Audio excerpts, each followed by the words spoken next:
Wait a minute.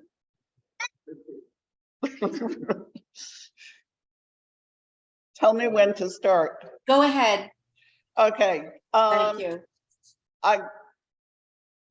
This is what I look like when I'm in the field. I shoot with a big 600mm lens.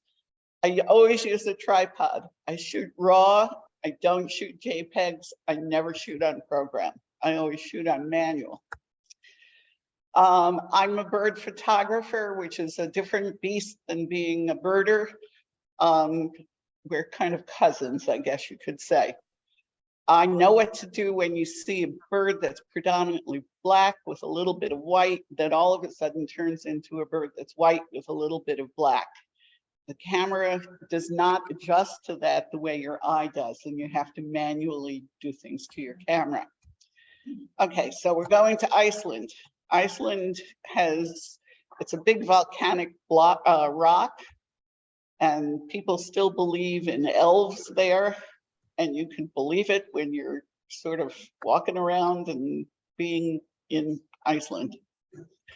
Here we have a redshank, and a guillemot, and a kittiwake that I nearly fell off the cliff getting. Plovers, redneck phalaropes, golden plovers. These were pretty birds. And here's a female, obviously, who had eggs somewhere and is doing the broken wing thing. Horned grebe on a nest. We found a little Arctic tern chick that had a parent nearby. The other parent came in and fed that baby. Here's a redwing, and I rarely expose pictures that have man-made objects in it, but this one sort of said to me, do it. We were up in, this is the second bird photography trip to Iceland. The second time, which was last summer, we were on an island called Grimsey Island, which is in the Arctic Circle, and they had razorbills and puffins.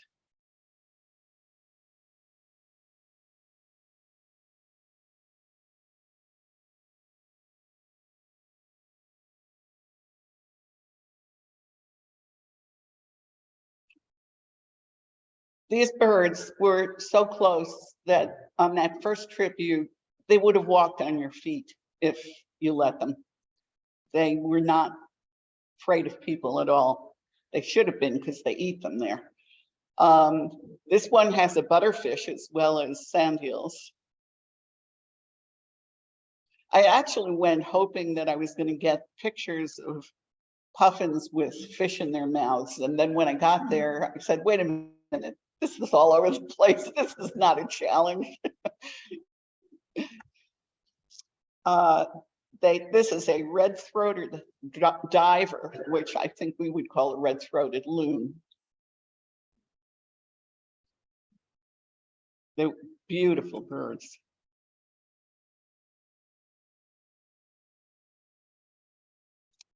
And then two photographers' favorites here.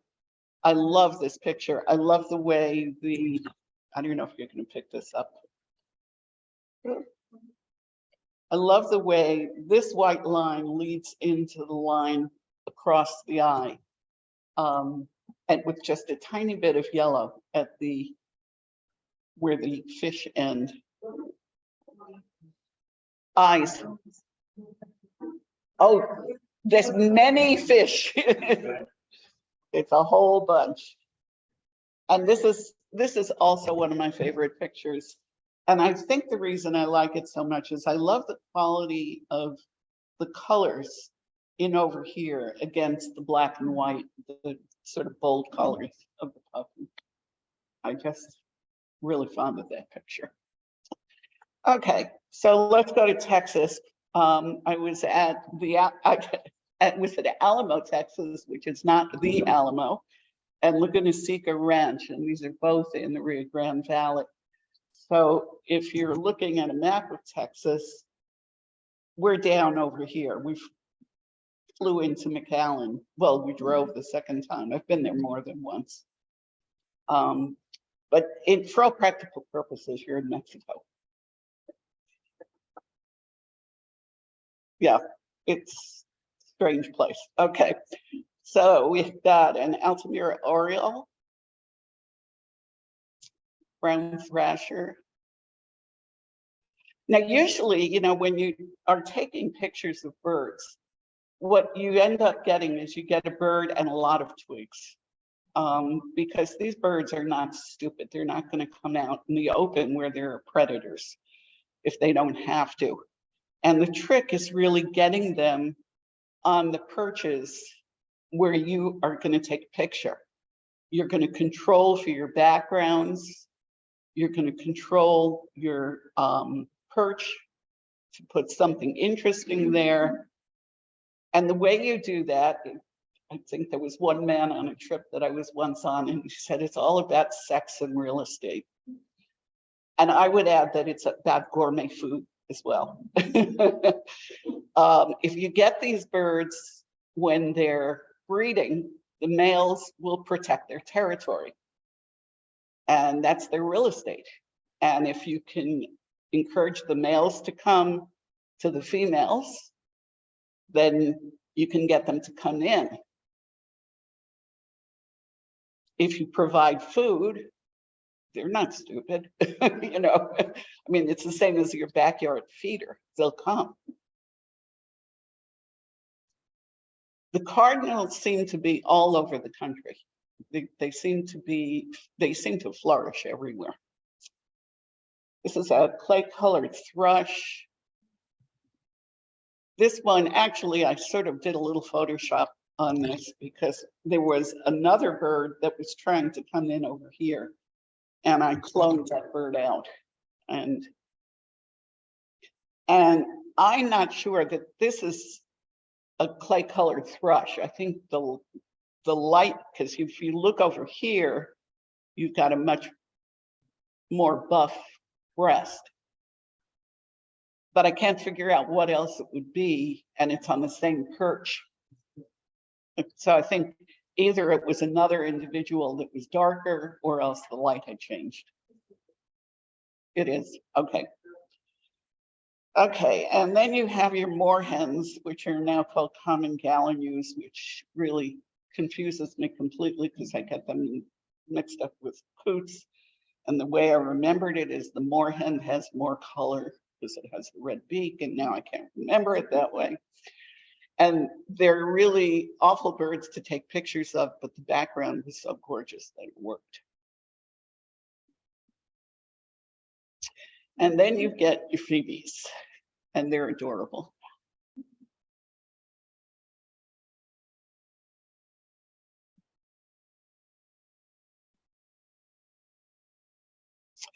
Your great kiskadees. There was a great horned owl that showed up. This was taken from a very, very long distance, like a football field away. Yeah, well, and the green jays are just beautiful.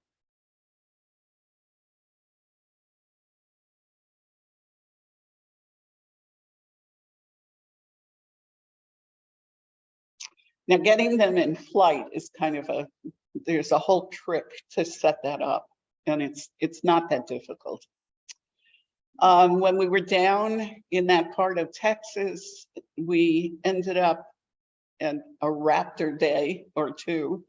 We were in hides that were dug into the ground, so we were actually our lenses were inches above the ground, and then called in the birds with a whole lot of hamburger meat. So you got the Harris hawk, and there would have been, I cloned it out, a bunch of hamburger right in there. Well, giving you my tricks, okay. Broad-billed hummer. I believe. An Inca dove.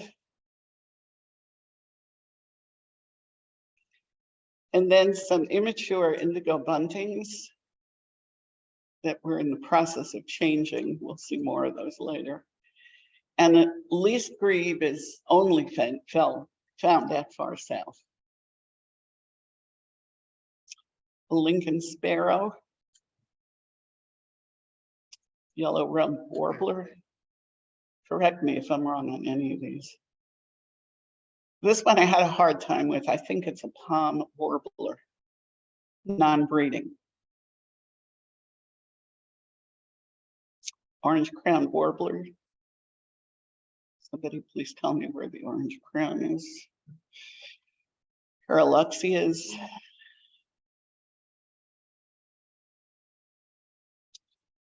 Audubon orioles.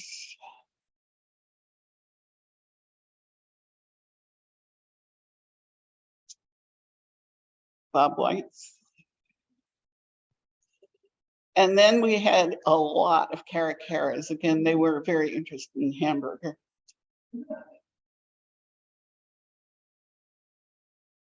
They came in just droves.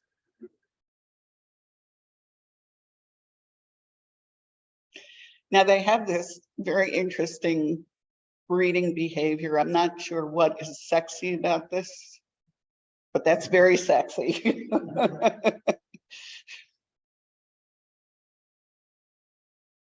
We had hamburger in the tucked in that carcass. Northern harrier, loggerhead shrike, little meadow lark.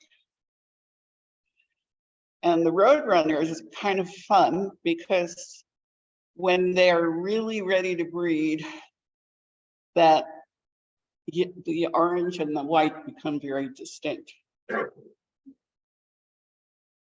Curved-billed thrasher.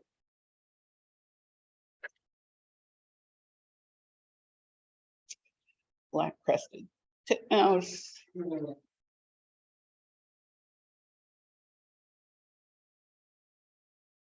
Half of it is finding interesting perches and putting them out near the food, near the water, near whatever it is that you're calling them in with. Yellow-fronted woodpecker. And then my favorites, I love this picture. I think it wouldn't have been so much fun unless you could actually see that little bit where the stem connected to the berry. And I love this picture of a lark sparrow drinking because what really does it for me is the reflection over here. And I've used this as a get well card so many times. Okay, Galveston. Galveston's kind of interesting because birds are coming from the Yucatan Peninsula and they're coming across the Gulf of Mexico and they are looking for fresh water. They're looking for a place to eat, to rest, and to clean their feathers before they move on. But there's a funnel effect because birds which are going to end up on the East Coast, birds that are going to end up on the West Coast in Canada, they're all funneling through this one area. So I've got a Galveston trip coming up in April. I love that trip. And Galveston is a barrier island. And if you can provide the fresh water, which on a barrier island is a trick, it doesn't work real well when it rains the night before you get there because there's a lot of puddles. But so we have a clapper rail, rose-breasted grosbeak, female and male, blue grosbeak. My job was to go to the pet store and to buy these little worms, okay? And we stuck the worms on these pins and there was a green animal that as we were doing it was eating them all. It didn't work. But we brought in the Baltimore Orioles, females. I love the attitude of this one, kind of the way her head is cocked, and the male. And if you go back over here, what we did is there's a water table that's probably about as high as this table. And it's maybe a little bit longer and twice as wide. And it's got a liner in it, and it had a drip, so the water was moving. And on the edges, moss and grass and rocks, because they have to clean their feathers before they can continue on.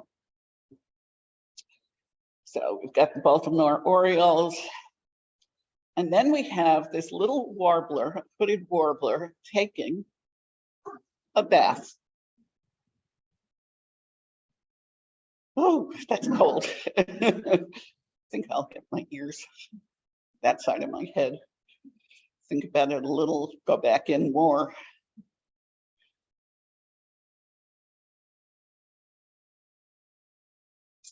And the way that we ended up getting those birds accustomed to this bath was with this little mechanical bird that had a battery in it and splashed around so that the other birds knew that this was safe.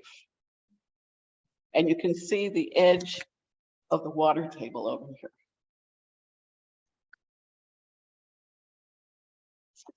There was a cuckoo, a yellow-billed cuckoo that came. Red-winged blackbirds. They all came in for food and water.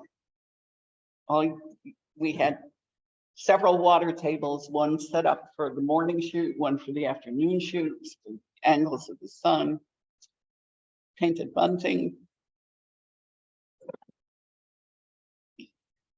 Cape May warbler. I'm very shaky on my warblers. Catbird. Now these indigo buntings are going to change color as the light changes. And I read something about that they're really not even blue, that it has something, I didn't even understand it, but they're not blue, but they're blue.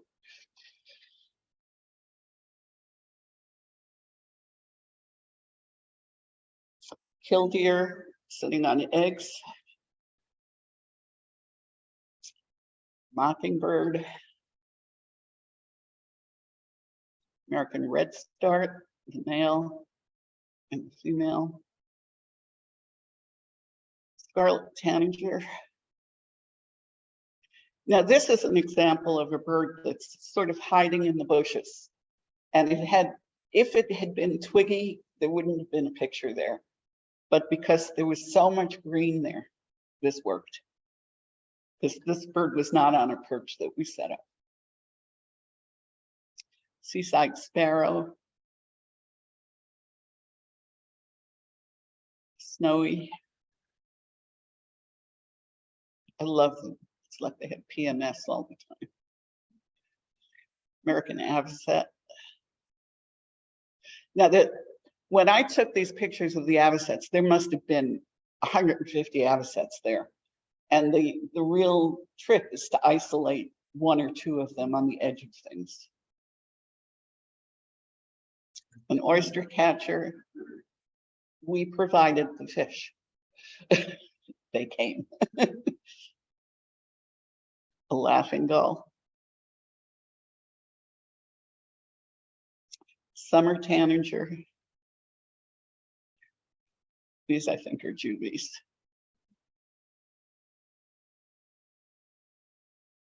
Female yellow warbler. Blackpoll. Somebody please explain why this is called a blue-winged warbler to me, please.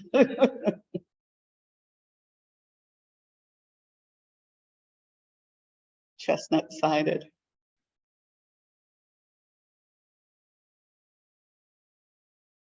The hooded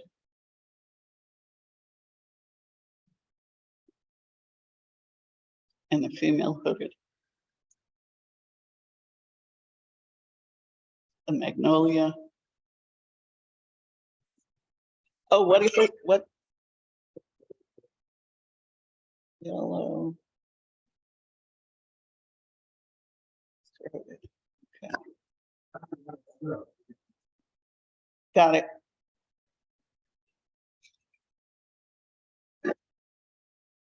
Now what am I looking at? Okay, all right, the northern Parula. Yeah.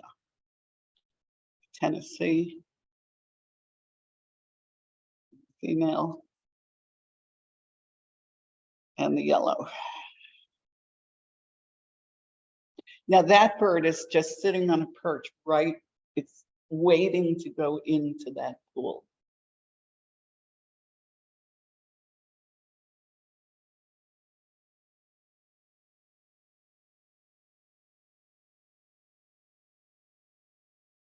Will it?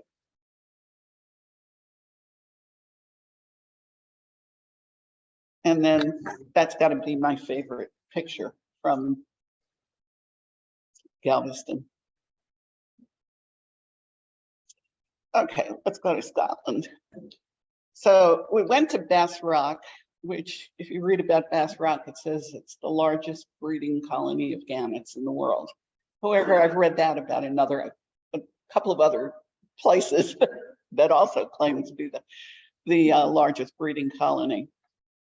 It's a strange island. It's about several miles out from, you're on the east coast of Scotland, but you're almost in England. Okay, it's right near the border. There's a remnants of a castle that shows up in a Robert Louis Stevenson book on that island, as well as a lighthouse, and as well as an old church. Okay, we ended up right next to that old church when we walked in. They did have a gate. You can only go onto the island with a naturalist. We went twice. We did it. My husband thought I was nuts. I said, let's do it 2 days in a row.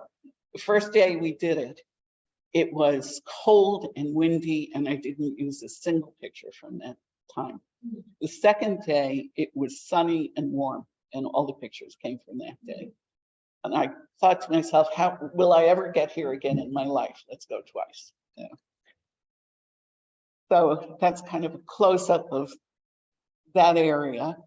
When we landed, and of course, when you land on these things, there's no place in this country that would let you get on an island like this, because you're on the boat, you've given all your photo gear to the people who know what they're doing, and then you're waiting for the boat to get right at that spot, and then you leap up and grab somebody's arm on a rock, okay? And they pull you up.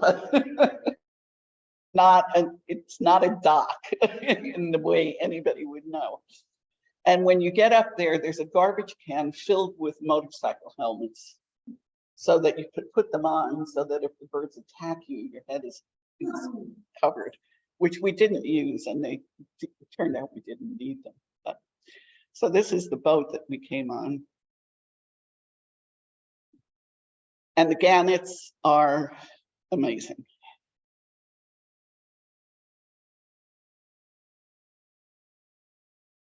I love that turquoise eye.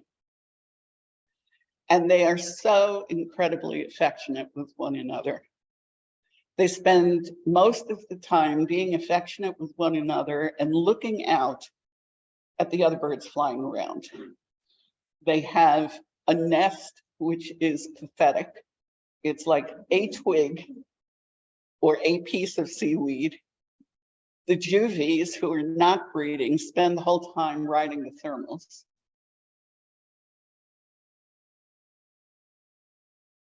And as I said, they spend all day long watching one another fly around. The next day we went on a trip to the Farne Island, which is in England, but it's just barely in England. And they had shags. Shags. S-H-A-G. And you can see that the babies were nearly as big as the parents at this point.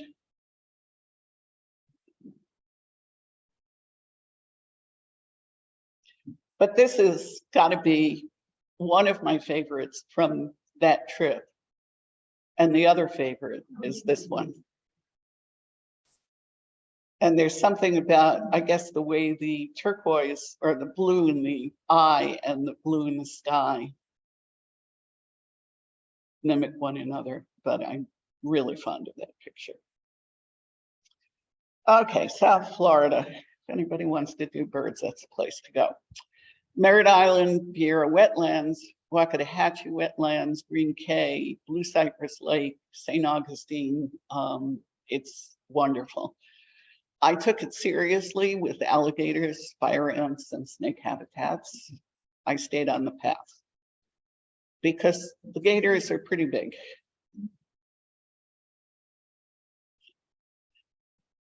Okay, anhingas.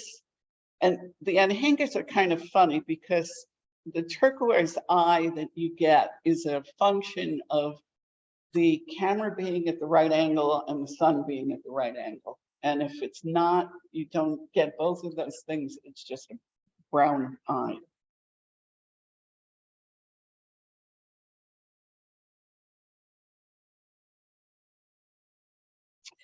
This is my only picture of Elise bittern because they're not too friendly.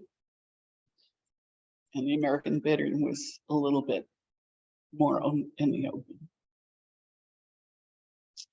Again, red-winged blackbirds. I love this picture of this black-crowned night heron because I love the reflection as it's drinking in the water. You can see its eye. You can see its little Robin Hood feather. Cattle egrets all over the place. Coots. Merritt Island is a funny place because some years you'll see a few coots and some years you'll see tens of thousands of coots. And this picture is only a small piece of the many, many more that were there. And they were coming down this one area, and as they hit this spot, they all fluttered around. And I don't know what made them do that, but they did. This was at Green Cay, where you had this moorhen with its chicks. Cormorants, probably a juvie. Again, that eye is only going to work at a certain angle.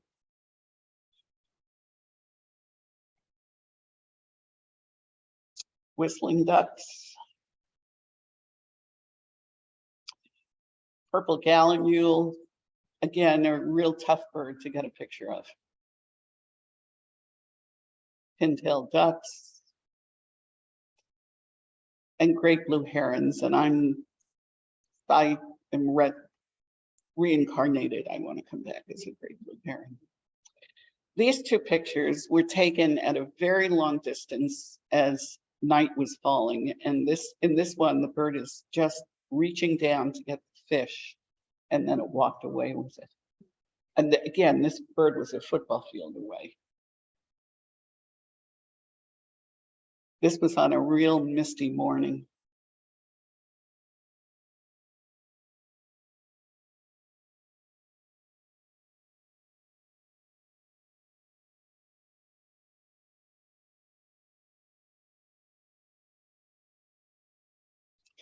So the parents both build a nest together, and it was hysterical because we were watching these birds for a long time, a couple of hours we were standing there.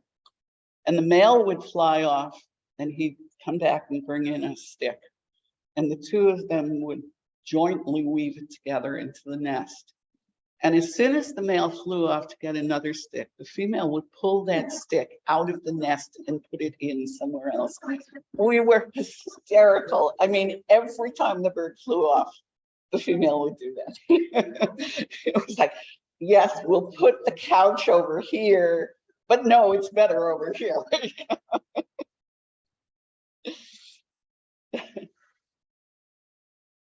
There are a bunch of us standing there just laughing and laughing.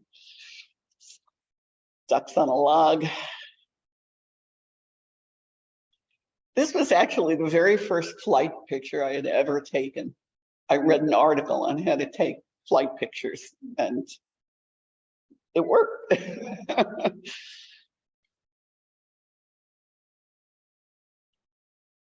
I love the contrast of that white bird, the great egret, against all that dark.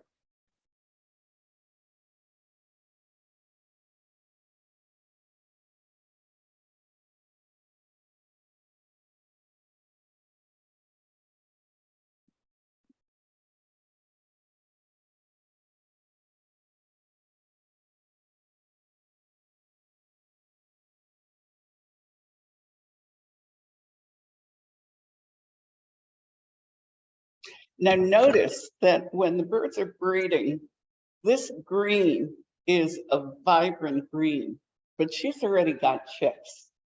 She's starting to look like I looked like when I had a month-old baby. Not so good.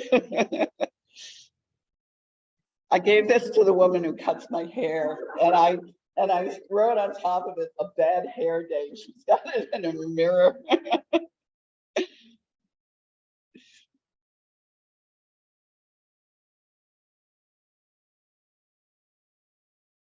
Roseate spoonbills, gorgeous birds.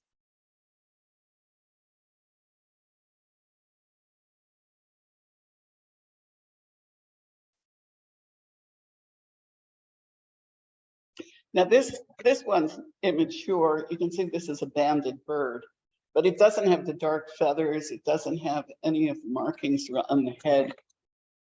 It's a young bird. That's a mature bird.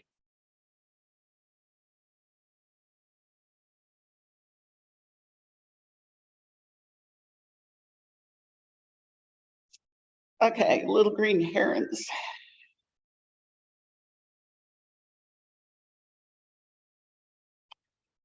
Glossy ibis. Again, this is a function of the sun and your lens being in the right place. Otherwise, they just look like crab birds. Yellow legs. Lincoln. And then we had a very cooperative hooded merganser. I think Walt Disney invented these birds, to tell you the truth. They're just so cute.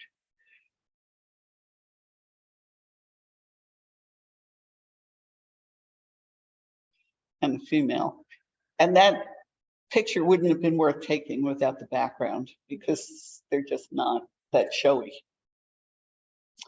We came, this is at Merritt Island, and we showed up one year and the water levels were really low and there was just got nothing there.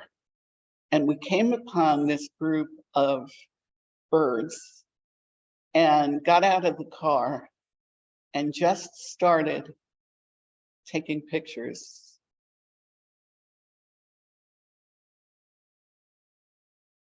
And they were just lovely.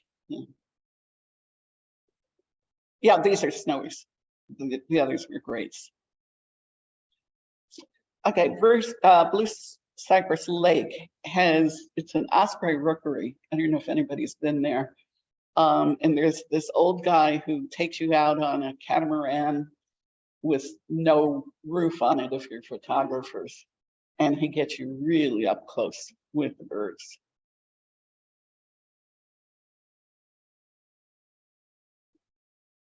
This is the only picture in here that I did not take. My son took this picture because he was sitting in the back seat so he could get to either side of the car with one of my old cameras. And I was driving and I was on the wrong side of the car. They said, "Get that." Yeah, it was. So I read somewhere that ospreys actually can carry their entire weight in fish. I think he's bringing nesting material.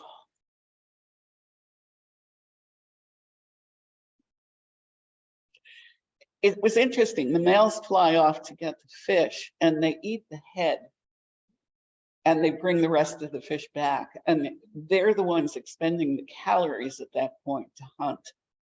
And I think the head must be more nutritious than the rest of the body.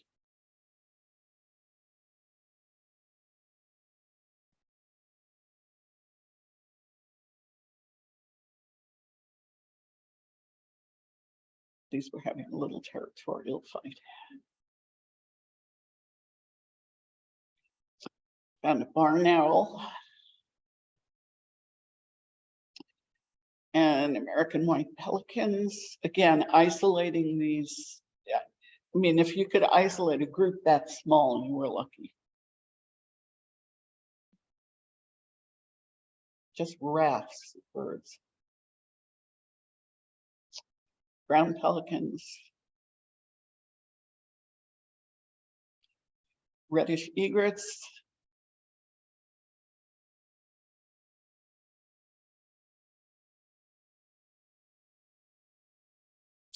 They're kind of interesting when they're hunting because they put their wings up so they can see into the water better. They do tend to be kind of crazy.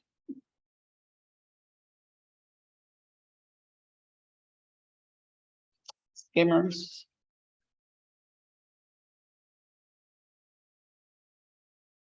Snowies.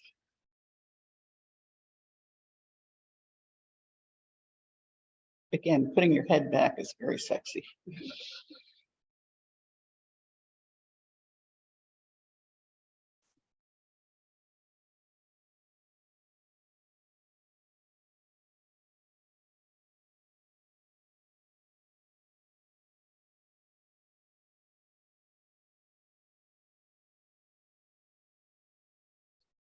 They're a little territorial.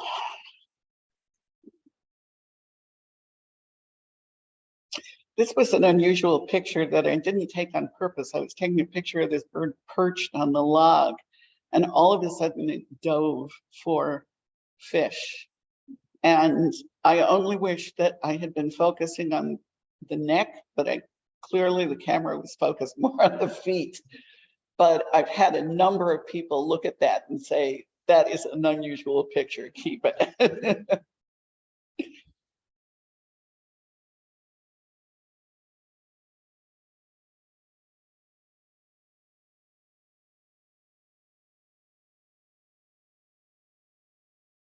They drag their feet along the water to stir up the fish.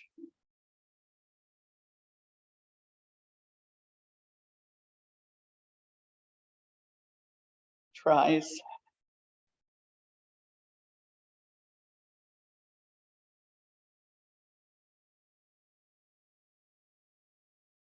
Still one egg to go. Only a mother could love a wood stork. And these are my favorite pictures. I love this picture of these two birds.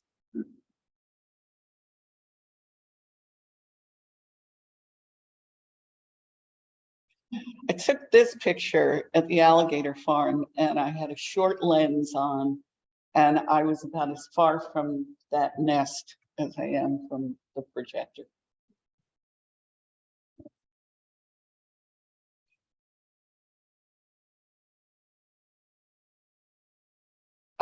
My daughter calls this one Rosie at yoga. Okay, Bosque. We went out to Bosque. I think wasn't this the first trip we went? It was birds.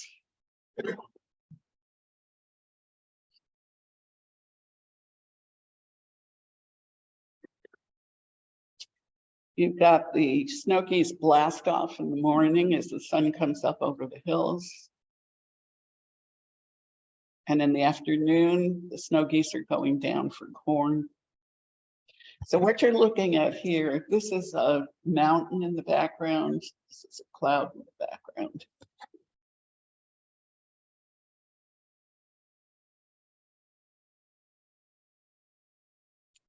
Of course, the sandhill cranes.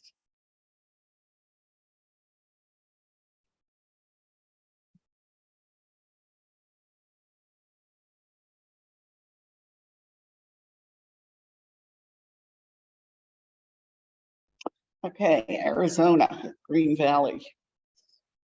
Rabbits, Gila monsters, and your cardinals, which just, they're all over the place. Purple thrasher.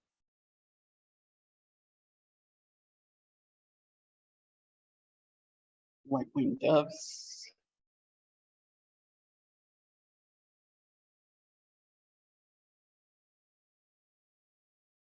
Ostriches.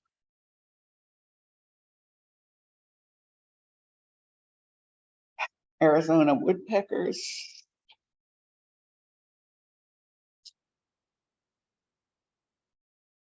Flycatchers.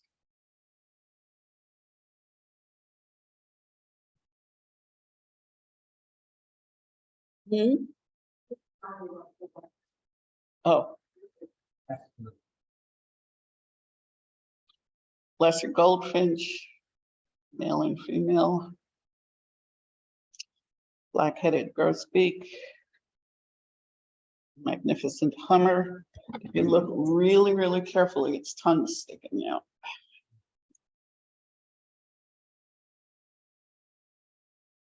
Black-chinned. Mexican jay. Nuthatch. Paraluxia.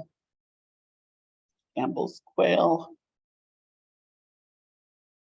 That bird looks like it's going to a parade or something.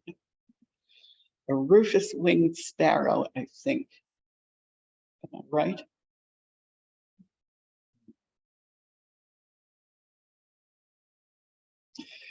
The paddock tanager. Female. Ladderback woodpecker. And female. Cactus wren. Acorn woodpecker. And we ran into road runners. And here's one getting a millipede, which we provided.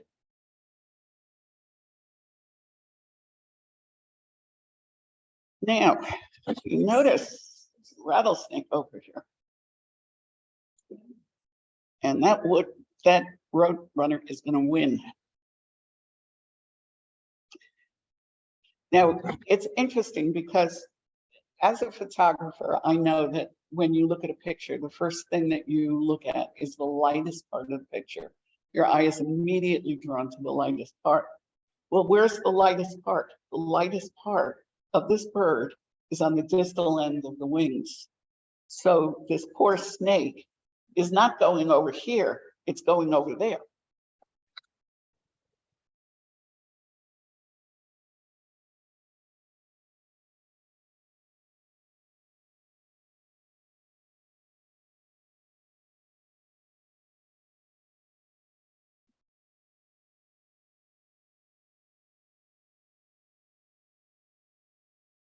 They crush the head at the end after they tire it out.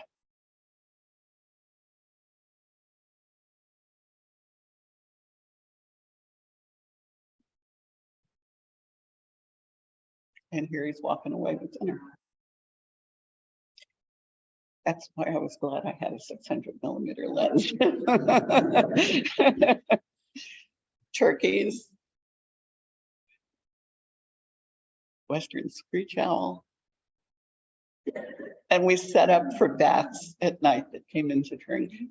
Not exactly birds, but they do have wings. Okay, Alaska. We're going to go to two places. One of them is going to be right around Homer in the Ketchikan Bay. And the other is going to be out in the Bering Sea in the Pribilof Islands. Two different trips. So we're going to start off with Homer. This thing is called the Spit. We stayed at a hotel, which was out at the very, very end of the Spit. This was, yeah, and this was the view outside of my window in my hotel room. Somebody actually flew in from, where the heck is it? Anchorage to have dinner there and parked right outside the hotel. This was the boat that we were on. And you can see it's like one of those landing vessels from the Second World War, you know, and we would be sitting on the end of this thing with our legs dangling off at times. Okay. So right when we were in the bay, there were golden eyes, long-tailed ducks, mugulls. The mugulls followed the eagles. Harlequin ducks going one place or another, otters with pups. This was the fish that we used.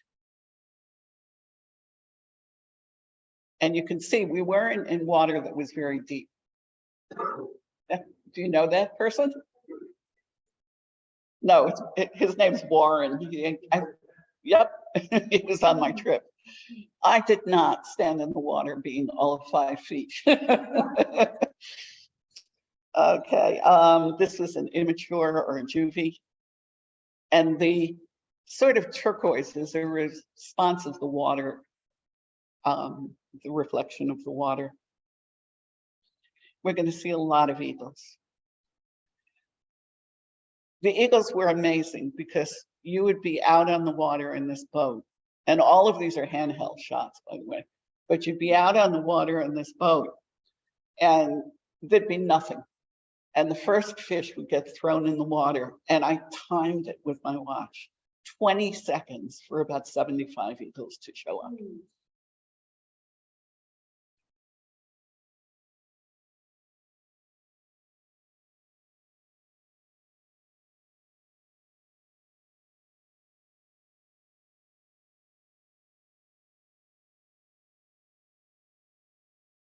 I walked away from this trip with 127, you're not going to see them all, pictures of eagles that I would be proud to show anybody. I would never have imagined.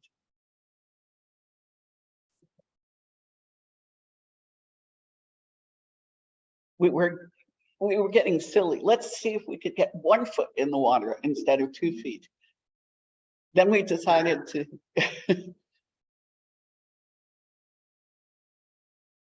this is when we decided we were going to take picture postcards.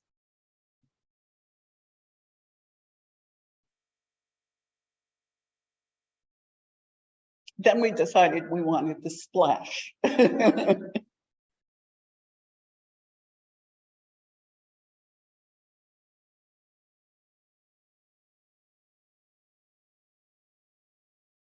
I mean, it just kept going on and on.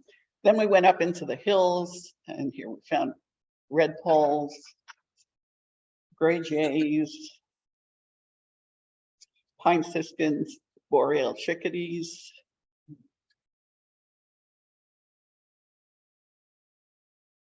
These are cute birds.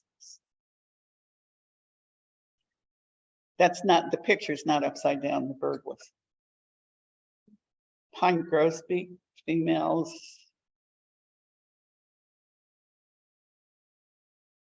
And males.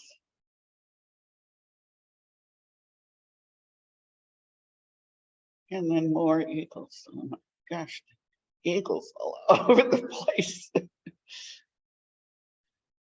We got off on this little island and brought the birds in really, really close.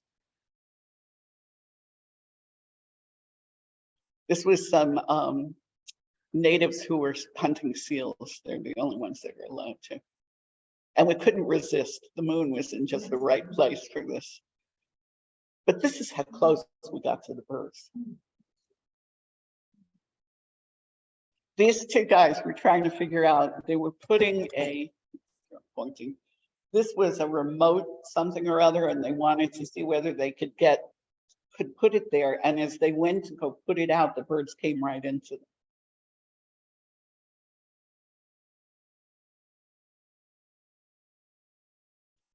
Did I ever imagine in my lifetime I would take a picture of an eagle's tongue?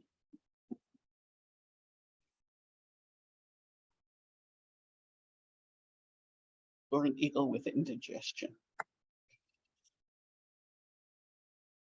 This is one of my favorites because I had my legs dangling in the water, my boots, and this bird came right at me and went right over my head. And the only thing I could hear was the sound of the wings. And this is actually my very favorite. I love the way this guy is looking at me. Okay, St. Paul. Anybody see that silly movie about bird, the big year? We were on that plane. No, we were on the same plane, and that plane barely flies, let me tell you. They not only weigh your luggage, they weigh you and they weigh your carry-on and tell you in what seat you can sit in. I mean, it's the most ridiculous thing. So there are these 4 little islands together called the Pribilof Islands.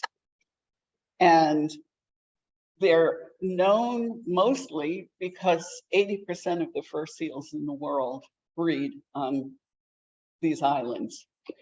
They're named after a Russian explorer who found the island. Nobody lived on it at that time but the seals in the 1700s. And then he enslaved the Alouettes from the Aleutian Islands, brought them to kill the seals, take the fur back to Russia, and then left them there thinking he would just get more slaves the next year. But he came back and they had managed to live.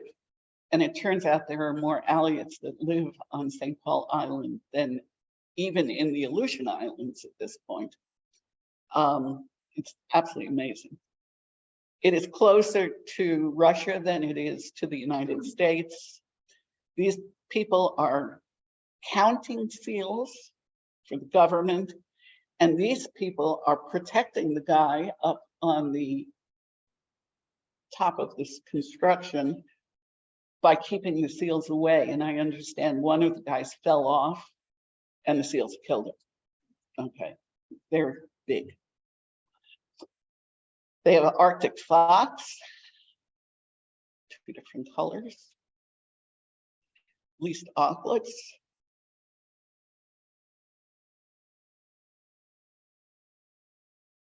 parakeet auklets,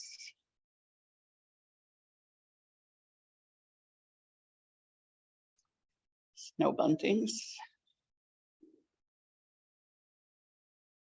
black-legged kittiwakes, and red-legged, Lapland larkspurs,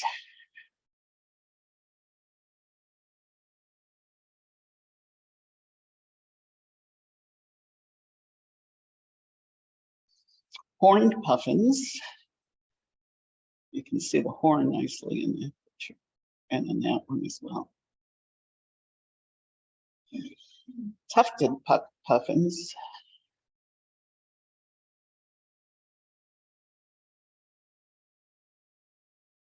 Great-crowned rosy finch. Rock sandpipers.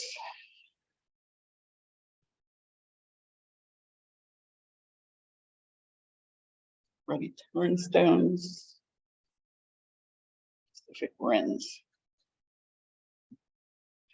And interestingly, the guy who led this trip has been doing this trip for, I don't know, since 1990 or something.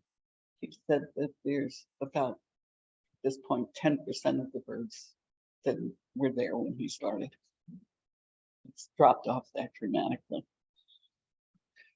Okay, we went to a place called Shawnee in southern Ohio for some spring birds.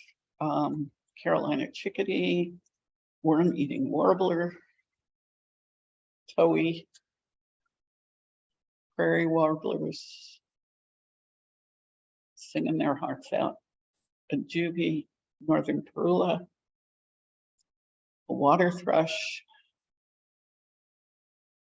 cerulean warbler, blue-gray gnatcatcher, black and white.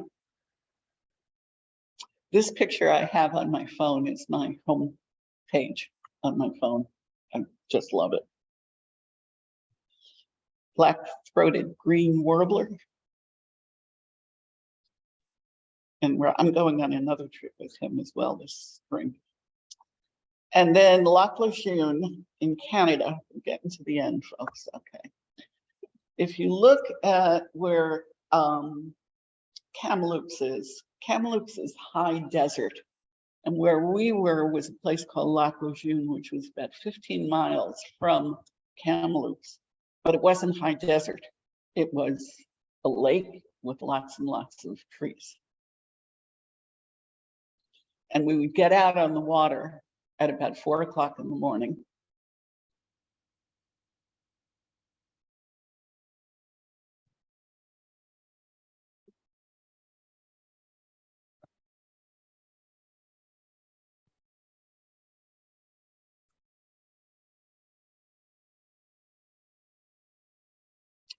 You can see the way the water beads on the head. And that's the female sitting on the 2 eggs. Here you've got one that's hatched, and she'll stay there until the other one hatches, and then they leave the nest. And I've been on this trip 4 times, 5 times. It's phenomenal. We were on a raft. It was actually, I guess, a catamaran that was stripped down, so it just was a platform with burlap on it. And we used a regular motor to get out into the middle of the lake, and then they had 2 trawling motors so that we could get close to the birds without a whole lot of noise. I like that guy yawning. They get down in the water like this when another bird is approaching. And you can see that this bird, I don't know if it's the male or the female, they look very much alike, is sort of aggressive, and that baby is just watching it all.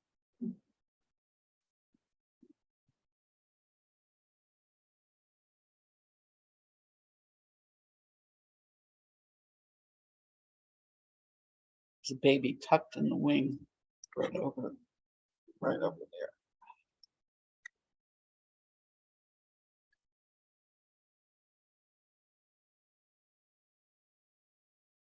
Sometimes they feed one another, the parents.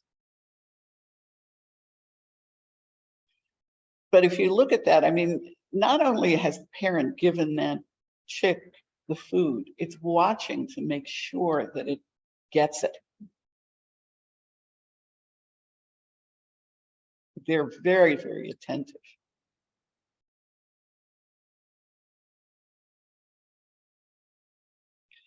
They do their flapping thing. Sometimes with the chicks around. And the chicks learn to do it.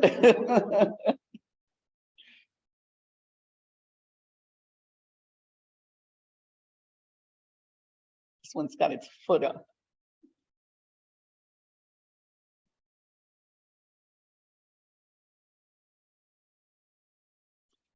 I love this picture. It's like, will you take my bug? No, will you take my bug? We've got flickers. Willow flycatchers. Somebody tell me what this bird is. Hmm?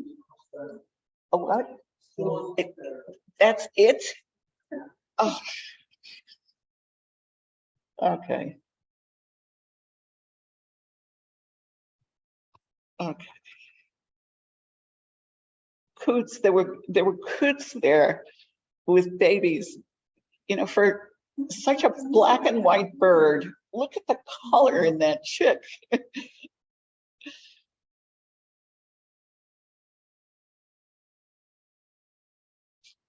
Golden eyes.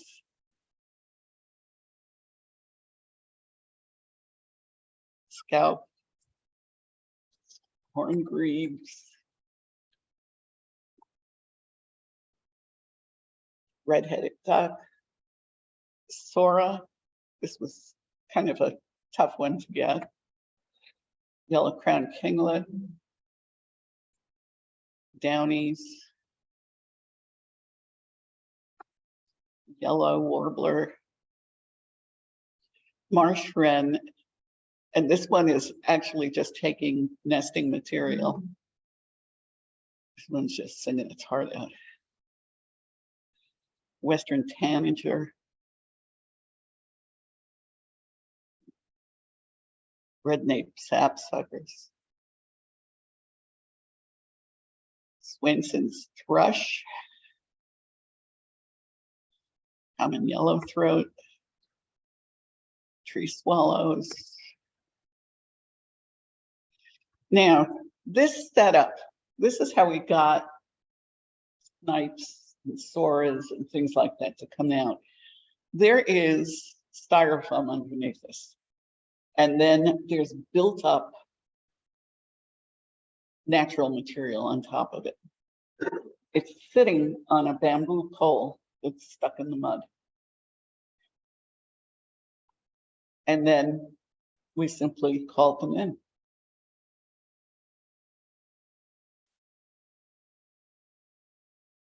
No, here, this is a snipe. This is a Virginia rail.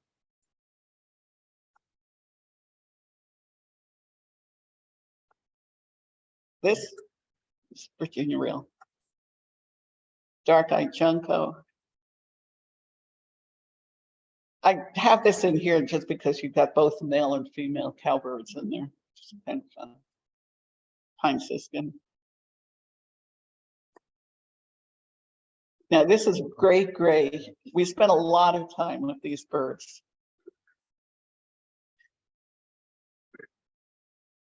And there was this chick, and it was up on a side of a tree. And then it came down and couldn't figure out how to get back up again. Mountain chickadee, hairy woodpecker. If you look carefully, look at its beak. It just stuck its tongue out. So there it is. It's like, mountain bluebirds.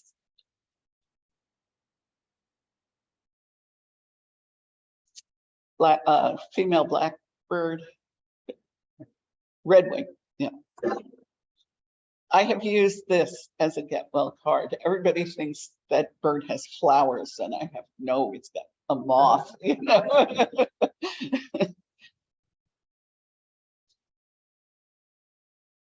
Redwing, yellow-headed blackbird. This is the female and the male. And I love this picture. I love this picture. I mean, these are favorites of mine. I love the way this baby is reaching. That back leg is just, it makes it for me. I mean, if it had just been sitting there, it would have just been in the mix. I love the curve of the reeds in this.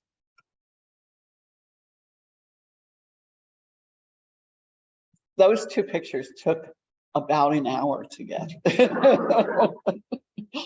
We were all underneath camouflage hides. We were calling this bird down.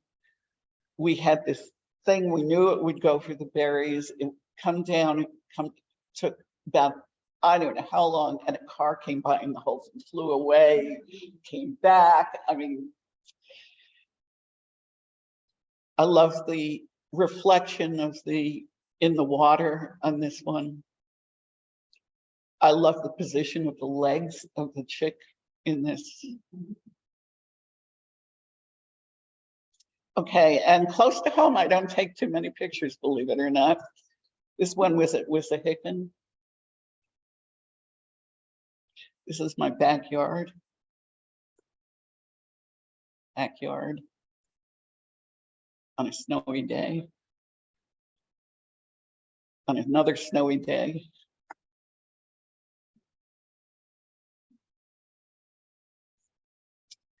Okay, and that's it, except I have one more thing to show you, because people always ask me when I do these things, how much Photoshop do you do? Okay, so I'm going to show you how much Photoshop I do. I've done a lot on this one, because you just can't get pictures of this bird easily. Notice that on the finished picture, I got rid of a lot of muck. I got rid of these light colored things simply because that's where your eye goes and they don't do anything for you. I got rid of some of the reflection of these dead things and I took them out. And when I took them out, the bird looks as if it's further out. This leaf does nothing for me, so I just cleaned it up a little bit. And if you look at the eye and the face of the bird, I lightened the eye, I lightened the face so you could see it more. And I think I got rid of some of this stuff too, just to kind of clean it up. I didn't clean it up completely because that's the environment that that bird is in. I cleaned it up so you could see it. But I think that of the pictures that you've seen, there may be 3 pictures that are done that much too. When I'm shooting raw, because all that information is in my camera, is in the CR2, or what I can do is I can bring out eyes. I can bring out rings around eyes. I can lighten certain things. I clone sometimes, you know. I don't do a huge amount of Photoshop, but when you're shooting raw, the intention is that you're going to put your pictures through something. So that's what I do. Not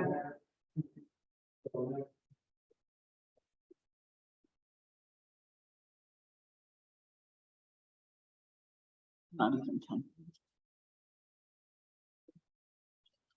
Well, I ended up doing a course in color darkroom enlarging for years when I lived in Buffalo. There was color darkroom space that you could rent, and I learned a lot. I also learned not to make the mistakes in the camera because it was harder to clean up your pictures in the darkroom. When I came here to Pennsylvania, there was no color darkroom rental space, and everything was changing over to desktop. And I actually took a 1-week residential course in Photoshop from a nature photographer. And I learned a heck of a lot, but I still was not functional. But it turned out that the guy who taught the course lives in Bethlehem. And I would go up and see him once a month and spend the day with him. And I did that for a couple of months, and then I just sort of saved up problems, and once every 4 months. I haven't seen him in years. But I'm comfortable in Photoshop. I'm not comfortable in Lightroom. I want to actually be in Photoshop. I didn't want to start at the bottom and where I just wanted to start where I needed to be. I do take other pictures. I mean, I go to Longwood. This was at somebody's house who had peacocks. That was the first picture I took with that mirrorless camera. I take pictures of Quaker meeting houses. No, they've messed up their meeting house in here. I go to Winneter. This was just at a summer camp that I was at, just reflections in the water.